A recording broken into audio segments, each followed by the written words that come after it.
बूढ़ा हरिया कड़कती धूप में एक खेत में कड़ी मजदूरी कर रहा था। तभी अचानक उसे चक्कर आ जाता है और वो बड़े से पत्थर के ऊपर गिर जाता है। आह, मेरा पैर। हरिया की आवाज सुनकर खेत का मालिक करोड़ी मल वहाँ आ जाता है और हरिया को उठाता है। अरे अरे भाई, अरे उठिए। अरे आप गिर कैसे गए?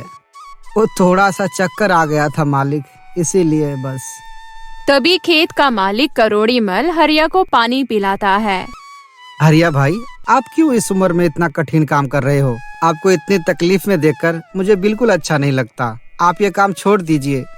नहीं नहीं मालिक, अगर मैंने ये काम छोड़ दिया तो मेरे परिवार को भूखे रहने की नौबत आ जाएगी। अरे हरिया भाई, आपके बेटे होते हुए भी आपको क्यों काम करना पड़ रहा है? मालिक, हर माता पिता का सपना होता है कि उसके बुढ़ापे का सहारा उसकी औलाद बनेगी, पर मैं तो इतना बदनसीब पिता हूँ कि मेरा जवान बेटा होने के बावजूद भी वो हमारे बुढ़ापे का सहारा नहीं बन पा रहा है। ऐसी औलाद से तो हम बेऔलाद होते तो ही अच्छा था। तभी हरिया उदास होकर फिर से खेत में काम करने लग जाता है। बूढ़ा हरिया करोड़ी मल के खेतों में सालों से मजदूरी करता आ रहा था। शाम तक खेत में कड़ी मजदूरी करने के बाद हरिया उसी गांव में अपने छोटे से किराए के घर में आता है, जहां उसकी पत्नी जानकी चूल्हे पर खाना पका रही होती है। प्रकाश कहाँ है जानकी? जी वो तो शहर गया है अपने किसी दोस्त की शादी में। पता नहीं ये लड़का अपनी जिम्मेदारियों को कब समझेगा। अपने जीवन को खेल बना रखा है उसने। ना कोई काम करता है और ना ही अपने बूढ़े माँ बाप का सहारा बनता है। जाने दीजिए ना, एक ही तो बेटा है हमारा। थोड़े समय के बाद हरिया का बेटा प्रकाश घर आता है। हरिया अपने बेटे प्रकाश और अपनी पत्नी के साथ बड़ी ही गरीबी में अपना जीवन बिता रहा होता है। प्रकाश बेटा, अब मेरे इस बूढ़े कंधे में इतनी ताकत नहीं रही कि वो अपने इस परिवार का बोझ उठा सके। बेटा, अब तू अपनी जिम्मेदारी समझ, कोई काम कर ले और अपने माता पिता का सहारा बन। मैं कब तक इस उम्र में काम करता रहूंगा? प्रकाश बेटा, तू अब जवान हो चुका है। जब औलाद जवानी की कागार पर आ जाती है ना, तो हर माता पिता की अपनी औलाद से बड़ी आशाएं होती है कि वो अपने माता पिता की बुढ़ापे की लाठी बनेगा। तो क्यों हमें इस बुढ़ापे में इतना दर्द दे रहा है? अब तो कोई काम कर ले बेटा। माँ, आप दोनों फिर से शुरू हो गए। घर में आते ही आपके बोल बच्चन शुरू हो जाते हैं। अरे कह दिया ना एक बार कि मैं ऐसे मजदूरी वाले काम नहीं करूँगा। जब मुझे लाखों रुपए कमाने वाला कोई काम ऐसा मिलेगा ना, तब मैं काम करूँगा। इतना कहकर प्रकाश घर से बाहर चला जाता है। प्रकाश ऐसा ही था। उसके माता पिता उसे काम के बारे में बोल बोल के थक चुके थे, पर उसका सपना कम मेहनत से ज्यादा पैसे कमा के अमीर बनना था। इसलिए वो छोटी मोटी मजदूरी करने से मना करता था। गरीबी के चलते उसने पढ़ाई भी नहीं की। उसकी इसी आदत से हरिया और जानकी काफी परेशान हो चुके थे। अगले दिन सुबह ही रोज की तरह प्रकाश चाय और नाश्ता करके गांव में आकर एक पेड़ के नीचे बैठ जाता है। तभी गांव के दो आदमी प्रकाश के पीछे पेड़ के पास आकर बैठ जाते हैं। यार मुकेश, तुझे पता है अपने गांव के बाहर जो पुरानी खंडर हवेली है, मैंने सुना है उस हवेली में कई सारा खजाना छुपा है। अरे चल ना, हम उस हवेली में जाकर वहाँ से सारा खजाना लेकर आते हैं। अरे नहीं भाई, लोग कहते हैं कि उस हवेली में शैतानी साया है। अगर वहाँ हमें कुछ हो गया तो? ये बातें सुनकर प्रकाश के होश उड़ जाते हैं। खजाना? हाँ, खंडर हवेली में। एक काम करता हूँ, मैं उस हवेली में जाता हूँ और वहाँ से खजाना लेकर आता हूँ। अब खजाने की बात सुनकर प्रकाश के मन में लालच जाग चुका था। तभी वो घर आता है और एक टॉर्च लेकर घर से जाने लगता है। प्रकाश, ये टॉर्च लेकर कहाँ जा रहे हो? पिताजी, मुझे खजाने का पता चल गया है, बस वही लेने जा रहा हूँ। बेटा, ऐसे लालच करना अच्छी बात नहीं है।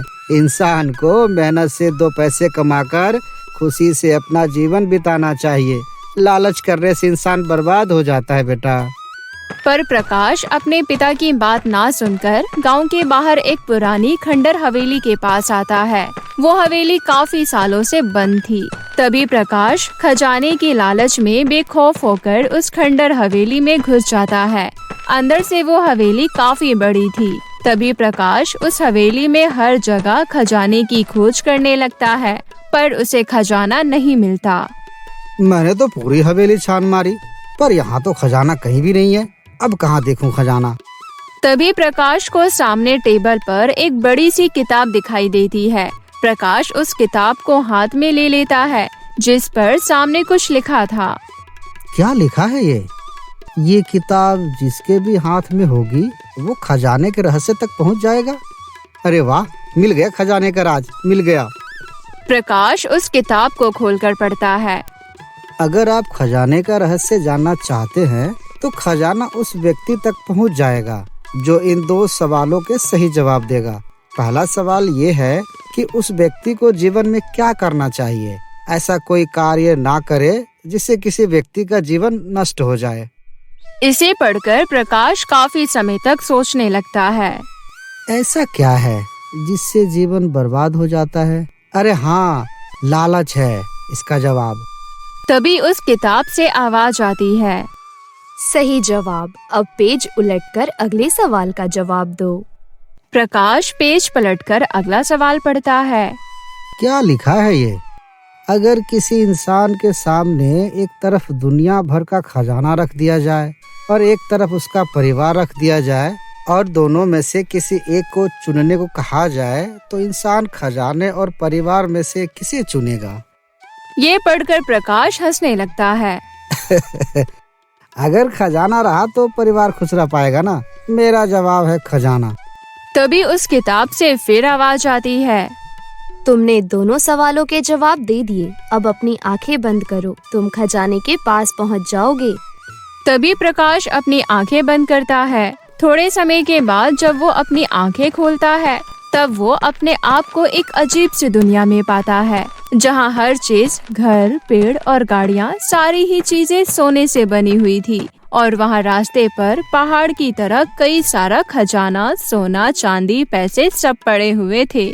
और वहाँ रास्ते पर कई सारे लोग घूम रहे थे, पर कोई भी उन पैसों और खजाने को हाथ नहीं लगा पा रहा था। इतना सारा खजाना! यहाँ तो हर चीज सोने की बनी है। और ये क्या, रास्ते पर इतना पैसा और खजाना पड़ा है पर ये लोग उसे उठा नहीं पा रहे। ऐसा कैसे हो सकता है? तभी वो एक आदमी के पास आता है। अरे भाई साहब, यहाँ हर चीज सोने की कैसे है और यहाँ इतना खजाना और पैसा पड़े होने के बाद भी आप लोग इसे उठा क्यों नहीं रहे हैं? लगता है सबकी तरह तुम भी खजाने के लालच में इस दुनिया में आ पहुँचे हो। दुनिया में मतलब? अरे भाई, ये एक जादुई दुनिया है। सालों पहले मैं भी खजाने की लालच में उस जादुई किताब के 2 सवालों का जवाब देकर इस जादुई दुनिया में आ पहुंचा था। तुम्हें खजाना पाने की चाहत थी ना, इसलिए उस जादुई किताब के सवालों का जवाब देकर तुम्हें इस जादुई खजाने की दुनिया में भेज दिया गया है। इस दुनिया में खजाने के सिवाय कुछ भी नहीं है। यहाँ ना अनाज है और ना ही खेत, ना फसल और ना ही कोई सुविधा। अब तुम्हें यहाँ रहकर हमारे ही तरह पैसा खाकर गुजारा करना पड़ेगा, क्योंकि यहाँ अपनी दुनिया की तरह खाना नहीं है। यहाँ तो केवल पैसा और खजाना है। अब तुम भी जीवन भर के लिए इस दुनिया में आ चुके हो। ये सुनकर प्रकाश के होश उड़ जाते हैं। मुझे वापस अपनी दुनिया में अपने परिवार के पास जाना है। मैं ये नहीं कर सकता, मैं यहाँ नहीं रह सकता। इस दुनिया से वापस अपनी दुनिया में जाने का कोई रास्ता नहीं है। जब उस किताब ने तुमसे पहला सवाल किया था कि इंसान का जीवन किस वजह से बर्बाद होता है, तो उसी समय तुम्हें समझ लेना चाहिए था कि लालच ही बर्बाद करती है। और देखो, तुमने लालच किया और तुम यहाँ आ गए। और तुम्हारा दूसरा सवाल था परिवार या खजाना, पर तुमने लालच में आकर खजाना चुना, तो खजाने के बदले तुमसे हमेशा के लिए तुम्हारा परिवार दूर हो गया। अब तुम भी इसी हकीकत को मान लो दोस्त। और यहाँ हमारे साथ इस कागज के नोट को खाकर अपना जीवन बिताओ। इतना कहकर वो आदमी आगे चला जाता है। ये क्या हो गया? नहीं, मैं इस दुनिया में नहीं फंस सकता। मुझे अपने परिवार के पास वापस जाना है। क्या करूं? मुझे यहाँ से बाहर निकालो। मुझे खजाना नहीं चाहिए। मुझे अपनी दुनिया में जाकर अपने माता पिता के साथ रहना है। कोई मुझे यहाँ से बाहर निकालो। प्रकाश चीखता रहा, चिल्लाता रहा, पर उसे उस जादुई सोने की दुनिया से निकलने का कोई रास्ता नहीं मिला। जिसके बाद वो उस जादुई दुनिया में इधर से उधर भटकने लगता है। थोड़े समय के बाद प्रकाश थक कर एक सोने के पेड़ के नीचे आकर बैठ जाता है। क्या करूं, कहाँ जाऊं, किससे कहूं? क्यों मैंने खजाना पाने का लालच किया? न मैं लालच करता, न मैं यहाँ इस अजीब सी दुनिया में आता। तभी प्रकाश को सामने कई सारे लोग दिखाई देते हैं जो पैसा खा रहे होते हैं। कितनी भूख लगी है मुझे। अब जिंदा रहने के लिए मुझे भी पैसा खाकर ही अपना पेट भरना होगा। तभी प्रकाश पैसों के ढेर के पास आता है और कागज के नोट को खाने लगता है। इसी तरह दिन पर दिन बीतते गए। अब रोज रोज कागज के नोट खाकर प्रकाश की हालत खराब होने लगती है। एक दिन उसके पेट में बहुत तेज दर्द होने लगता है। आह, आह, मेरा पेट। प्रकाश मछली की तरह तड़पने लगता है। तभी उसके पास कुछ लोग आते हैं। आह, मेरा पेट, मेरे पेट में बहुत दर्द हो रहा है। अब तुम भी बाकियों की तरह मरने वाले हो। ज्यादा पैसा खाने से यहाँ लोग मर जाते हैं। तभी तड़प तड़प कर प्रकाश की वहाँ पर मौत हो जाती है। और तभी अचानक प्रकाश की आंख खुलती है और वो अपने गांव के उसी पेड़ के नीचे लेटा हुआ था जहाँ वो हमेशा बैठता था और उसके पास उसके माता पिता बैठे थे। अरे, मैं यहाँ कैसे? मैं तो मर चुका था। माँ, पिताजी, मैं यहाँ कैसे?